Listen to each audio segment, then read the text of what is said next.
ખાંભા ગીરમાં એક પ્રાથમિક શાળાને ગ્રામજનોએ તાળા મારી દીધા છે, તાળાબંધી કરી છે, કારણ કે ગ્રામજનોની માંગ છે કે સ્કૂલમાં જે સ્ટાફની ઘટ છે એ પૂરી કરવામાં આવે ને એની સાથે સાથે આચાર્યની બદલી કરવામાં આવે। બોરાળા ગામની આ પ્રાથમિક શાળા છે કે જ્યાં ગામ લોકોએ તાળાબંધી કરી છે, બાળકોનું ભણતર બગડી રહ્યું છે અને ગ્રામજનોમાં ચિંતા છે અને આ વાત સરકારના કાન સુધી પહોંચાડવા માટે આ રસ્તો અપનાવવો પડ્યો છે।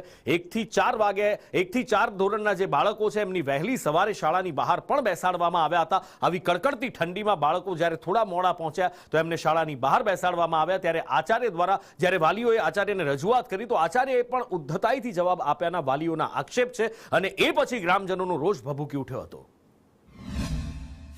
અમારે આચાર્યનું થોડુંક ગેરવર્તનને લીધે અમે ઘણી ફેરો રજૂઆત કરી હતી, પણ એનું કોઈ સોલ્યુશન થયું નહીં। તો હાલ અમે આજ બોરાળાની અંદર નિશાળમાં તાળાબંધી કરી છે।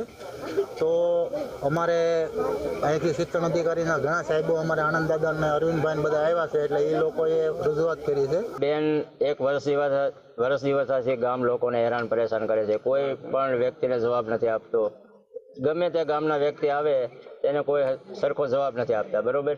અને પહેલાં એ તો અમારા ગામનું ભણતર એટલું અત્યારે ખાડે જતું જાય છે કે સેવાડાનું ગામ છે, એક તો ગેરકાંઠાનું ગામડું અને ભણતરમાં કોઈ જાતનું છે નહીં। અમારે અહીંથી ખડાધાર ભણવા જાય તો પહેલેથી એકલો ઘૂંટાવો પડે છે। માંગ અમારી એ છે કે આ બેનને અમારા જોતા નથી અત્યારે હાલમાં। મોટા અવાજથી હું બોલું છું તો એમ કે તમે મોટા અવાજથી બોલો છો, એ ગેરવર્તનમાં આવે છે।